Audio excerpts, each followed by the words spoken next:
This is the Propaganda Report. And, you know, when we have long intros like that I let drag out, it's because there's technological problems on getting all the live streams up and going, which is a frequent thing because I don't have Joy Reid producers behind me in my home studio. Neither does Ian. So sometimes we have to let the music of Justin Ridgway. Not right now, guys. Not right now. I'll take my cappuccino later. Yeah, get out of here. Yeah, get out of here. Put here. your top back on, Ray. It's supposed to look like we don't have any money. Take your Diddy burqa off and stop masturbating in the corner. Yeah. No freak outs now. What? There's a freak offs, whatever. Freak off sessions going on behind the cameras. Yeah. With the level of focus we must maintain while freak off sessions. Just all over the place. So if you see fluids flying, you know what that is. That's how a perfect way to start the show, as we're going to be talking about that today. Diddy Savile and ye as Edward Bernays. General themes of the subject today. Let's go ahead. Ian, welcome back. I know you had a play that you performed in, did very well. Heard rave reviews about it. And stole the show, Brad. Stole the show. Glad to have you back. Yep. And well, next time we'll have to market it on the show, and anybody in the Atlanta area can show up and challenge that probably mostly progressive audience that you have watching the Brad, show. In the play, I had to say the N-word with a hard R. Are you mean you got to say? Yeah.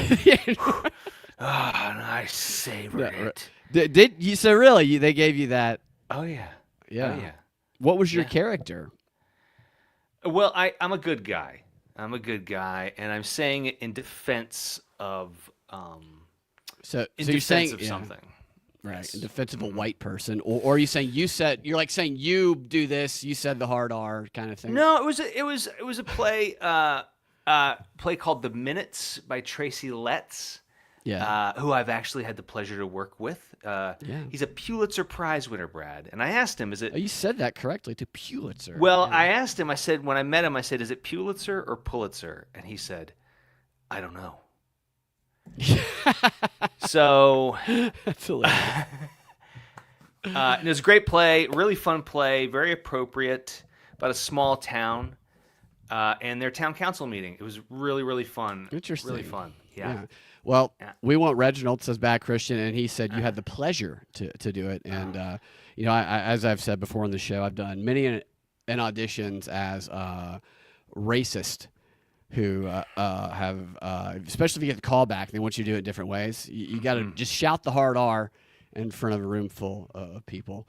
And I think Selma is what it was, the one that I did it in. But Ian and I have been typecast, I think, to a certain extent. Well, you get a little bit more. I'm ethnically ambiguous, Brad. I don't know you are. You could be an Iranian. You could play a Muslim. Brad, I cannot tell you the number of times you could play I auditioned for a terrorist on MacGyver, but I did not get it. You could lead a protest at Columbia University in a film. So I did audition for MacGyver, and it was always for a Russian The new terrorist. MacGyver. Yes. And the last two times I did it, because you know how it is. You keep auditioning for the same show, type of role, and you're like, okay, they like me, but whatever. So it's one of those days I was in a mood. So I improvised in one of my takes. So, Mr. MacGyver, we meet again.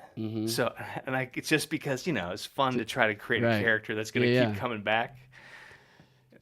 Did they like Mr. the MacGyver, improv? we meet again. Huh? Or do they not like the improv? Or do you not? I don't know. I didn't get called because back. that's tricky. Because sometimes they like the fact that you can improvise. Like if you're auditioning for a Vince Vaughn film, I had six auditions for a Vince Vaughn film. Auditioned with the director of it because I was able to improvise. And the director they absolutely loved it, and he was pretending he was doing his Vince Vaughn impersonation because the scenes were with Vince Vaughn. And I walked out of there knowing I booked it. My agent at the time knew that I booked it. And then, like often happens, I didn't book it. In this case, they gave it to the guy from The Office who was in what was that movie? He was in Inglourious Bastards with Brad Pitt. He was like a producer. He was one of the guys. The Office. Yeah. Hold on, this doesn't bother me. Actor from The Office and Glorious Bastards. Because it's funny how these things work. B.J. Novak. Oh yeah. So who was a famous, wealthy actor at the time. I'm like sleeping on a futon at the time, and they're like, this guy, we brought him in, we love him, he did great. We're gonna book him, and then they're like, maybe we'll just give it to Vince's buddy B.J. Novak. And then I'm like, I'll do it a lot cheaper. No, they don't care. I know. But you get so close to these kind of very lucrative offers when you are an actor. And sometimes you do book very good jobs. I know you've booked many, but sometimes it's the ones ones you're on right of first refusal. Dude, yeah, right of first refusal. The first is what refusal, it is, when they pin you and then they take it away. And then they say, you know what, we need a black guy. Take it away. And that is oftentimes what it is they'll be mixing and matching whether they want a white person, a black person, or it's interesting. And when you get that right of first refusal, what I would do is I'll go start buying stuff, I'd start buying stuff. Money's Dude, in my bank blow, account, all of it. Right, hook, all of it. Yeah. Well, and I'm about then, to get paid. And then they call you and they say, they went a different direction. Got to start taking all the hookers and blow back.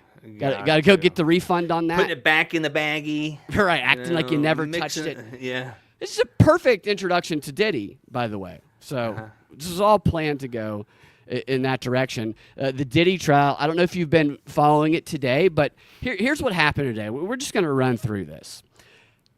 The woman who testified today, her name, this is a real name, Capricorn Clark.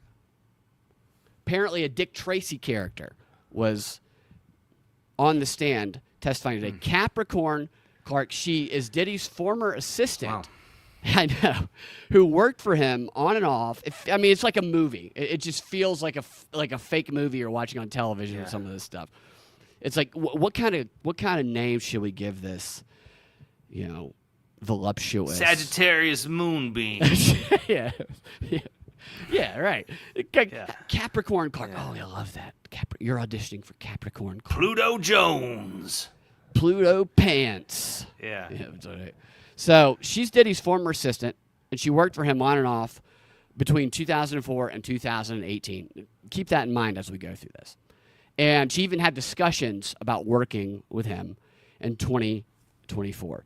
And, so he says, am I a bad person for not giving an F about Diddy? I know the music industry is full of pedos. Yeah, no, it's so I understand people who don't give an F about Diddy. I think it's an interesting display that's being put on because it feels so performative, even though it's being told to us through court reporters and through images, through sketch artists I'm going to show you, and also a new wrinkle, the first ever AI retold trial because the cameras aren't in there. And instead of, I think it's funny that he used a euphemism for fucking. He called it a freak. Like, people go, freak you, when you're trying not to swear. Oh, go freak yourself. That's what a Christian, super born-again Christian might say. Just call them a fuck off. These were fuck-offs. These were fuck-offs. These are freak-off sessions. And these are fuck-off sessions. I'm going to tell you why, as we wrap around after this show, which I'm sure that's something they did a lot of during the freak-off session, why, Diddy can never write the song freak-off session, but the person who will and who will profit off of it is Ye. And we're going to connect all those dots, wrap it around, the front to the back at the end of the show here. And so here's what happened. I mean, this is just, it's so ridiculous. It's like a live stage reading of The Next Trapped in the Closet, which we played some clips of last week, which a lot of people liked, not everybody liked. Some people hadn't heard of. Some people thought was AI. And so she testified that during her time working with Diddy, he did what every boss does, threatened to kill her multiple times, including literally on the first day that she worked for him. Just kidding. I'm going to kill you. Just kidding. Yeah, right. Keep her on edge. Just kidding. First day on the job, new boss threatens to kill her He didn't fire her, but he did threaten to kill her. So here's what happened on the first day, according to her testimony. You know what I want you to do on day one? Survive, bitch. Russian roulette. Yeah. Right. The best assistant wins. Yeah. There's 6 of them there. This, to me, is a demonstration of a witness that is not credible. And that's why I always like these court cases, because there are, you're dealing with a jury that you're trying to tell a story to, and you're dealing with the credibility of witnesses, and which is a lot like news. Is the credibility of the source is what they want people to depend on for whether or not they believe something. I think you should focus on the content of stuff. But what this woman's telling, in my opinion, she is not credible, although the things that she could be saying could be true, some of them because they're corroborated otherwise. But she says that on the first day she worked for Diddy, she was driven out to Central Park by Diddy and one of his security guards as a woman. Where she was taken out into the park at night. Day one. And she was before told lunch. This is after 9 p.m. when it was dark, and was told that if anything happened with Suge, and Suge was one of Diddy's arch rivals in the rap gang, so he's poaching she used to work for Suge. Suge Knife. Suge, yeah, I guess Suge. I don't know. Suge something. I don't know. I'm trying to. Maybe Suge Knife. It's another interesting name. She worked for him. He poached her. And so Diddy tells her in the middle of Central Park after 9 p.m. that if anything happened with Suge, I think it is Suge Knight, that he would kill her. You have the job. If anything happens with Suge Knight, we'll kill you, which apparently had to be told in the middle of Central Park. Yeah. Right. And so she continued to work for him after that for 14 years. Interesting choice. Huh. Wants to be in the industry, wants to be exploited. This is the problem with this trial, is, of course, it's going to be determined by the jury. But Diddy's being portrayed as a bad dude. The defense isn't denying that. They need to show racketeering and sex trafficking, and they're getting closer to, but in my opinion, they have not done yet. So she also testified that Diddy once borrowed jewelry from somebody named Jacob the Jeweler. I can't say that word. And Jacob the Jeweler. Jacob the Jew. Jacob the Jeweler. And some of it went missing. And so here's what Diddy did after some of it went missing. He went and had his security guards pick this woman up from her home, Uncle Polly, his main security guard, take her to a deserted building with a door that locked from the outside, so she couldn't get out.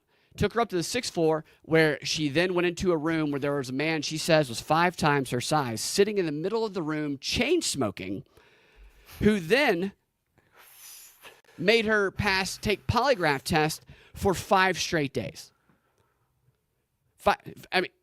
Continued to work for him for years afterwards. What day is it now? She got to go home and come back each day.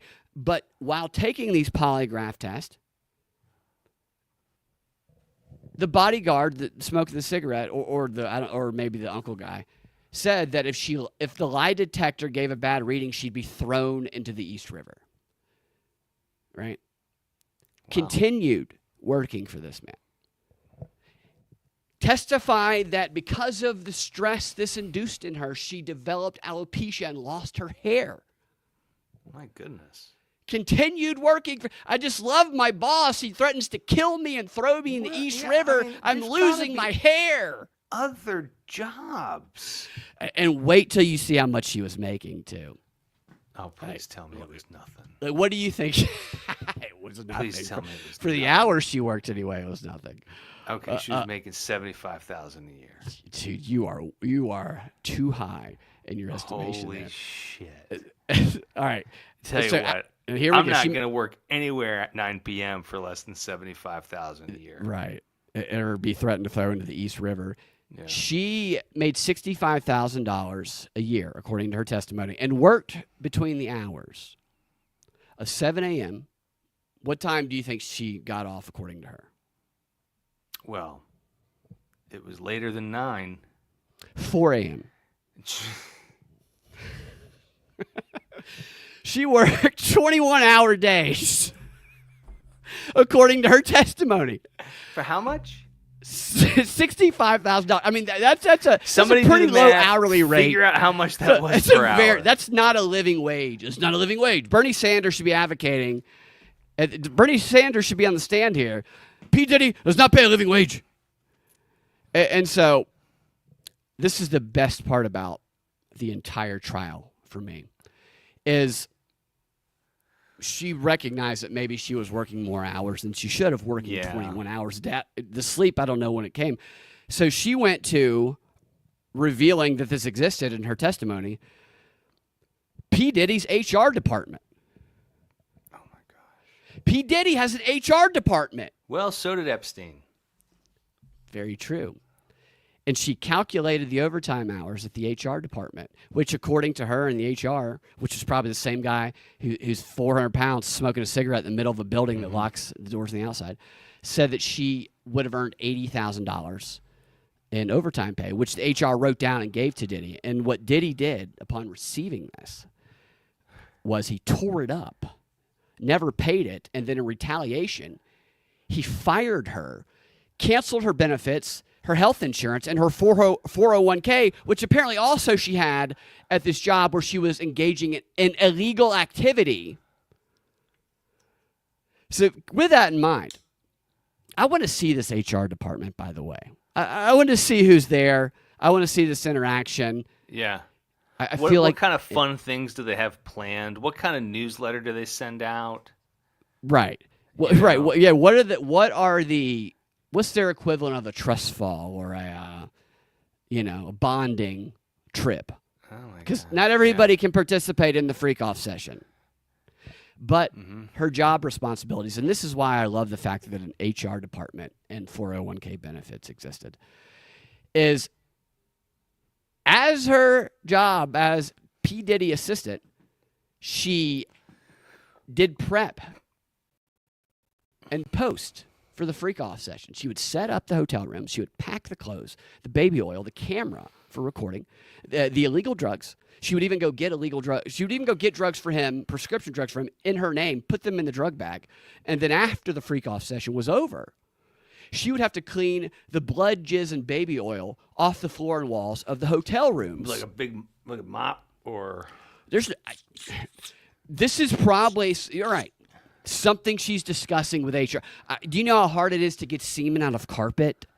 That's why I'm there from 7 a.m. to 4 a.m. Well, I mean, you did sign that you did acknowledge that the job description involved freak-offs and jizz and right. That's what part an HR of your department's it was gonna part say, of your by the way. screening before we told you to be murdered. Yeah.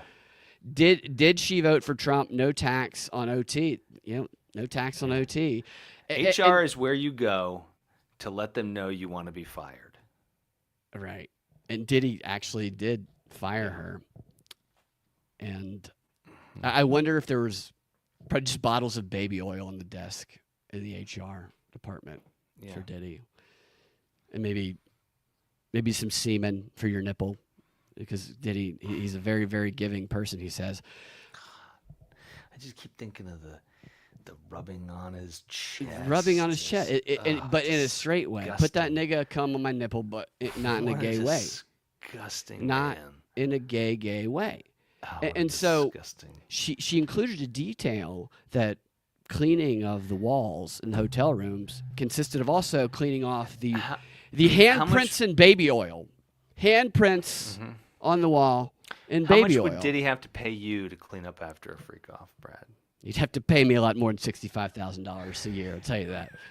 No, just to clean up one freak-off. You just he's like, here you go. Here's all the stuff you're going to need. There's a mop. There's paper towels. Half a bottle of Windex. Half a bottle of Windex? Half a bottle of Windex. Nah, I'm not cleaning up a freak-off session without a full bottle of Windex. How much? Name your price. Name your price. What's your price? I'll tell you my price. I don't have a price. No, I don't need to. I will suck. Look, there's no. You'll suck dicks in a freak-off before you clean I will one not. Up. That is not where I was going with that. I will suffer in poverty before I I mean, this is a biohazard you're walking into. You're suffering in poverty. Everyone you know is dying of a disease that to save the world, I got to clean up a hotel room after a freak off. The world's everybody's going to die. All the people you love. We're going to die unless you clean up this freak off. Name your price.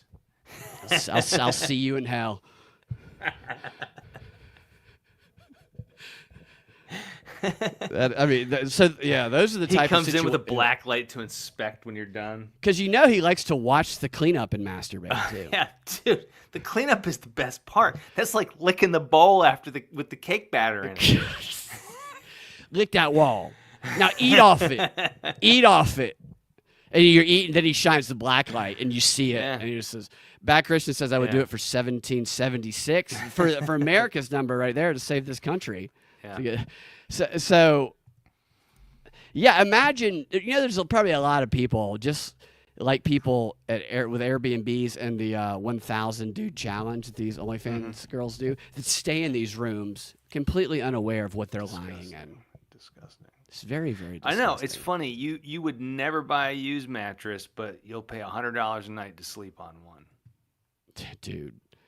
Right. I mean, sometimes I'll leave a tip if it's a really good mattress. Yeah. Just a tip. Like you always say.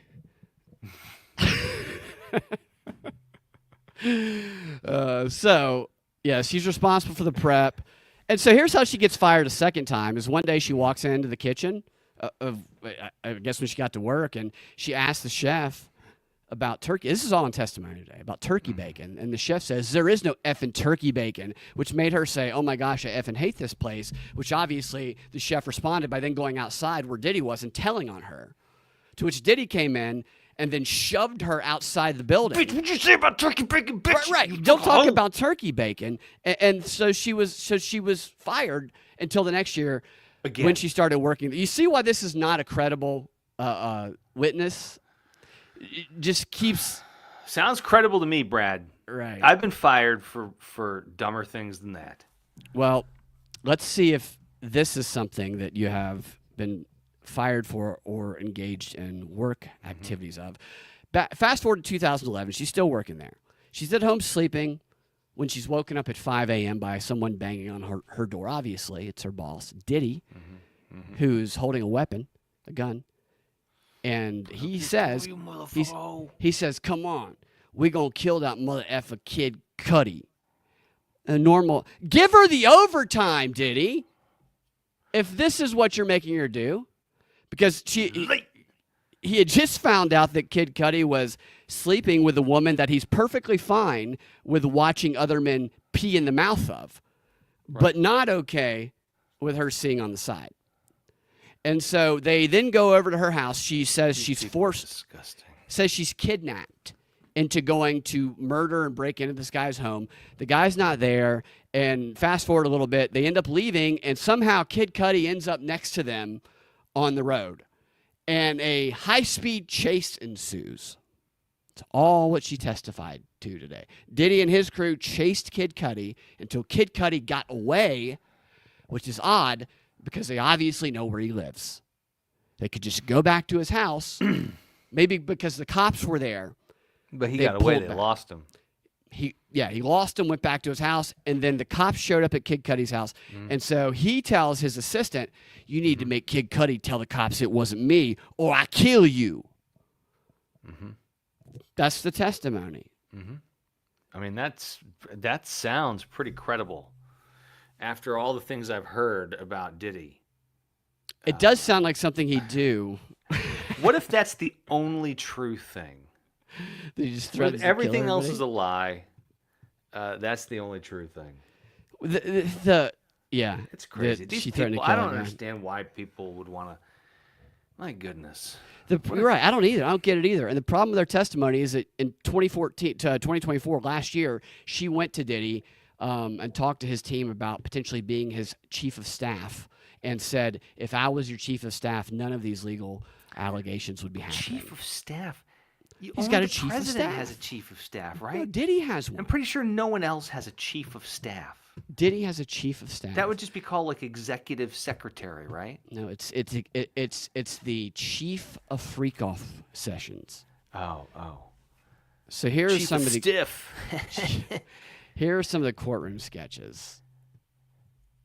There you go. Oh, I love these. Look at that little. Look at this one. Diddy. I'm just the Diddy, and Why- I don't even know what's going on. Why are his teeth so yellow here? I'm just an his innocent little teeth. Diddy. Are you okay, Mr. Diddy? That's Is her. this too difficult for you? Look there, yeah, that's her crying. That's the lawyer who apparently Now- has a suit and is wearing nothing underneath Yeah. it, and the suit has holes in it. Now, yeah.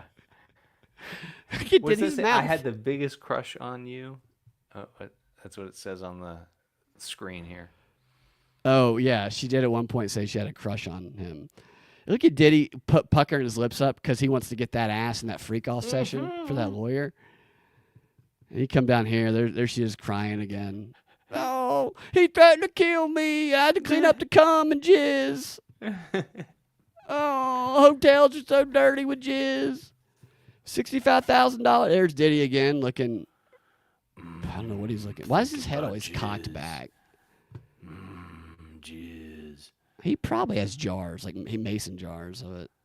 Really, this would be a fun late night, Cartoon Network, Adult Swim show done Like an animated in the show. style, in the style of the horror freak off sketches. sessions. Oh my yeah, God. that would be good. And so, getting to the Savile connection here, former member of the band from MTV's Making the Band says that he alleges that the reality show was not about creating a rap group, but about grooming young artists. And here's what he says. Now, he doesn't say it in the most. He says it in a very rappy way. And when you think of it now, he was grooming us. It's kind of like you're signing boy band groups and girl band groups because you like one or two of them and you want to see who's gonna go. It's nothing to you but a tax write-off, but you're really searching for a butt the whole time. So Sorry. he was looking for my butt, Chopper butt, everybody butt. It wasn't nothing about the music was like, yeah, I can, and it took off to be bigger than he ever expected it to be. But Puffy coming up, he was just signing a lot of boys. Usher. It was something he figured out that R. Kelly figured out is we can get them away from the parents. If we could get them that's true. alone, isolated, We can get their butt. then we can get them. Get the butt. Once you get in a butt, it's like you want us now. What you gonna say? I got video of me in your butt. Like, how can you ever make another record? You dig what I'm saying? I mean, he's not wrong about what he's saying, even though it sounds funny saying it. But I hope he comes out with an album called Butt. Called Butt.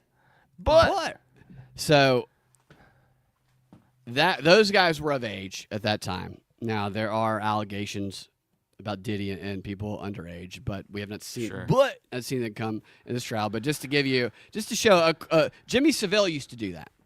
He was this radio DJ and he hosted this show where he would find up and coming stars, and it was always very creepy. But he was grooming many of these girls. Here, I haven't even seen this one, but this is according to the title, a creepy clip of Jimmy Savile, which all you need to do is look at his face to know he's a pedophile. Oh, well, dadgummit, where'd it go? There it is. Wait, why is it not playing audio? Oh, here you go. 11. 11. Right. Let's have a look at the good one.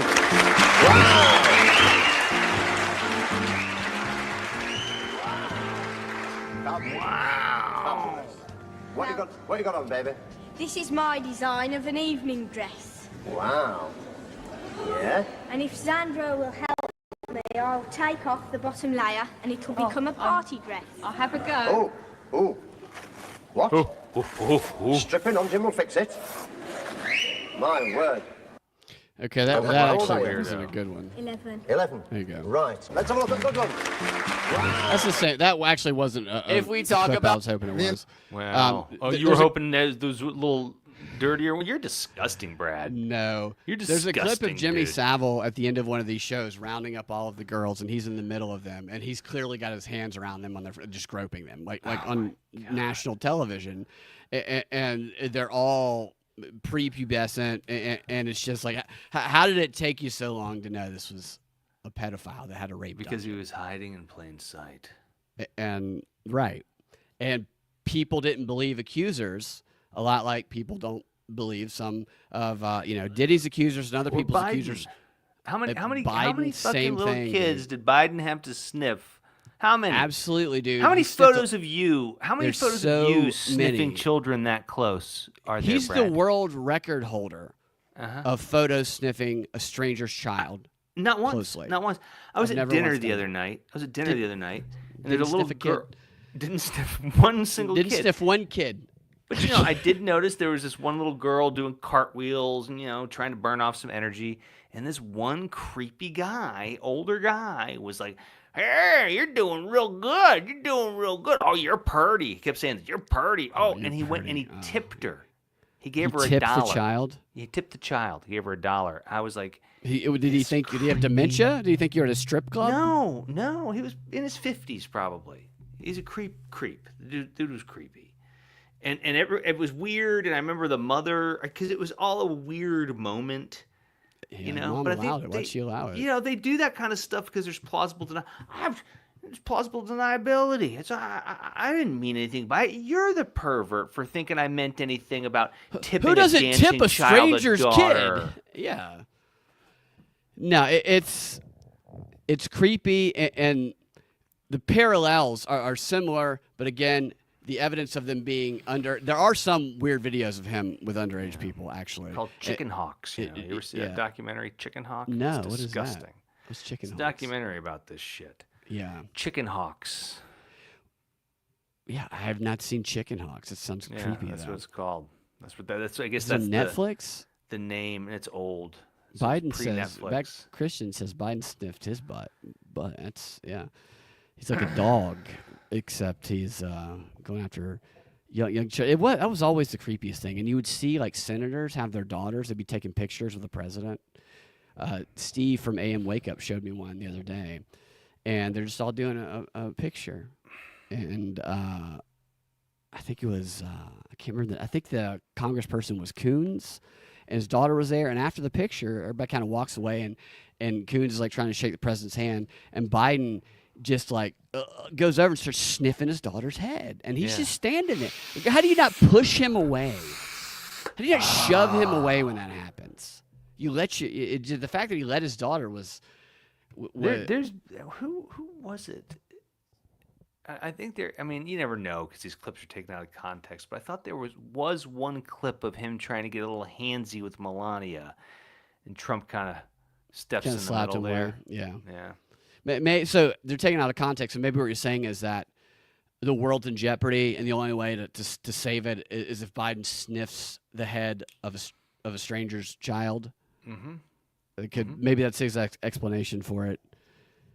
And maybe that's why Hunter never got to shower with him. Unfortunately for Hunter, his life could have turned out differently because he always just wanted to be accepted by his father. So, all right, you got to go in a couple minutes. So I want to connect this to Yee. So Yee, as everybody knows, he posted his new song Heil Hitler, and it was very popular online. And it made something that was taboo, made it trend. And then he immediately, after profiting off of it, I don't know what the profits are, but there are profits through ads and other things. In fact, there's articles outraged about him being able to profit off of it.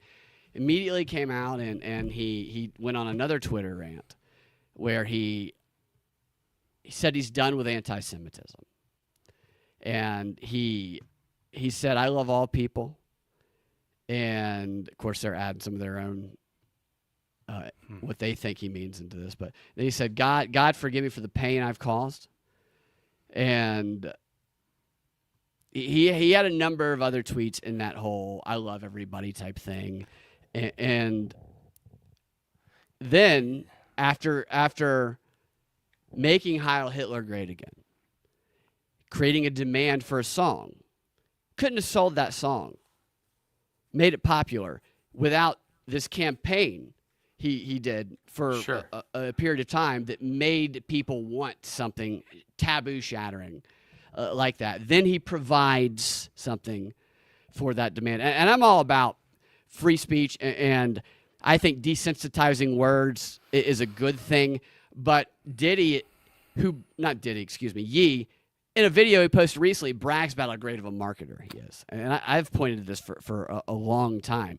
His market is people similar to us who don't like being told what they can't do, who will break a taboo just because it's a taboo type thing. He's done that for quite some time. And so it's trolling. It's trolling. It's trolling for profit. Yeah, it is just trolling. Puts it out there, right? Drops it, says he's done with anti-Semitism. Made money off of it. What's he do next? He's at the front lines. He's at the front lines of the Free Diddy campaign. Are you fucking kidding me? No. So he deleted some of these tweets, and maybe he'll go back on it. But he's actually done some of this before.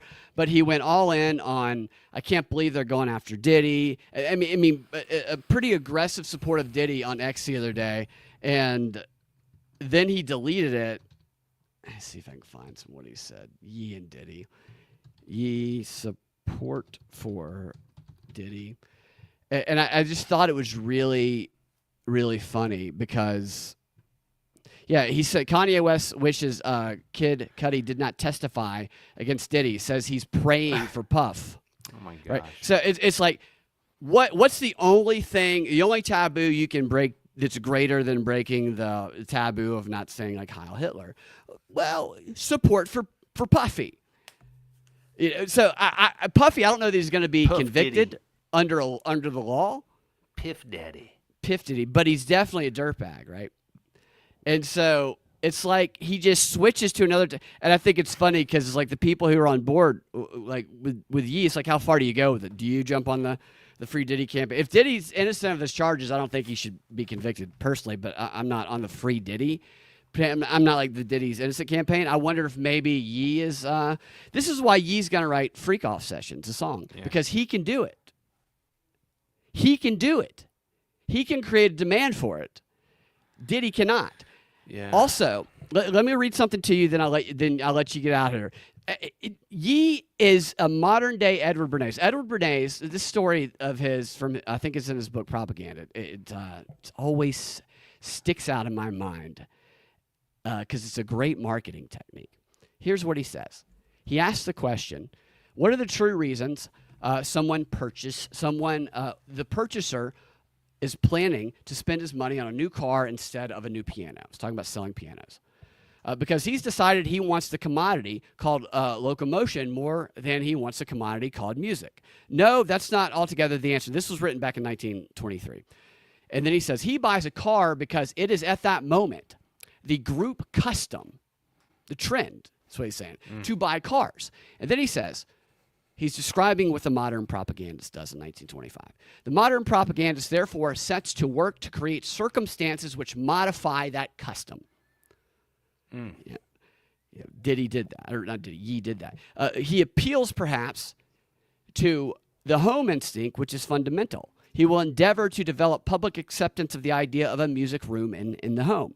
This he may do, for example, by organizing an exhibition of period music rooms designed by well-known decorators who themselves exert influence on the buying groups. He enhances the effectiveness and the prestige of these rooms by putting them in rare and valuable tapestries. Then, in order to create dramatic interest, in the exhibit, he stages an event or ceremony. To this ceremony, key people, persons known to influence the buying habits of the public, such as a famous violinist, a popular artist, and a society leader. They're invited. And these key people affecting the other groups, lifting the idea of the music room to a place in the public consciousness which it did not have before. The juxtaposition of these leaders and the idea which they are dramatizing are then projected to the wider public through various publicity channels. Meanwhile, influential architects have been persuaded to make the music room an integral architectural part of their plans, with perhaps a specifically charming niche in one corner for the piano. Less influential architects will, as a matter of course, imitate what is done by these men, whom they consider masters of their profession. They, in turn, will implant the idea of the music room in the mind of the general public. The music room will be accepted because it has been made a thing. And the man or woman who has a music room or has an arranged corner of the parlor as a musical corner will naturally think of buying a piano. So you don't sell the piano, people come to you wanting to buy it. This is what Diddy did. There was no demand for Heil Hitler music until making this. It's serious. Do you see the parallels, right? I hear you. Yeah, it's funny. It's just a business. He started a small business. Totally, dude. Like he's been on this campaign with and maybe some of it's genuine, but the effect is the same. He's a black guy who is able to pave the way to make that okay to say, whether you're joking. Most people are joking when they say it. Most people, I am when I say it. But before, it was harder to do that because there was not that popular figure who, like, I identify with Ye in many ways because he's been canceled so frequently, and even though he's very wealthy. But he was able to do things many people were not and pave that way. And now he's like, screw it. Sorry for the anti-Semitism. Free Diddy. That's why the next popular song is going to be Freak Off Sessions by Ye. I love it. That's my theory, dude. That's funny. That's a good theory. It's a solid theory. I think that's going to come true. Do you hope it does? Well, I didn't know I needed freak off music until now. What do you think freak off music is like? I'll bet you it's like a lot of like sex sounds, a lot of grunting and moaning and panting, and he probably has like a porn like bass line. Yeah, I thought it was bongo. Classic, huh? Yeah, that was like bongo. You think it's like bongo? Yeah. All right. Well, I don't know what kind of porn you watch, but I've never watched bongo porn. Yeah. Well, I just figured Matthew McConaughey playing a bongo. Oh, okay. You ever considered that? I've never thought of Matthew McConaughey and porn at the same time. Until now. Until now. Yeah. Ian, do you have any closing thoughts before you get out of here? Just everyone freak off. Freak off. Everyone freak off session. Yeah. I would agree. Thanks for hanging out, guys. Man. It was a fun show. We'll do it again on Thursday. Yeah, we'll see you Thursday. Start a little earlier so we can have a little more time to play around. But appreciate you guys in the chat. Ian, glad to have you back. Yep. Propagandafight.com and x.com, twitter.com. Freedom Act Radio is my handle. Link in bio for all the ways to support the show. If you want to get access to the show I do with Sam Tripoli and Austin Picard, the links to the Patreon and the locals are in that chat as well. So we'll do it again soon, dude. As Ian said, freak off session. Thank you, Groby. We will talk to you guys on Thursday. Have a fantastic rest of your freak off session.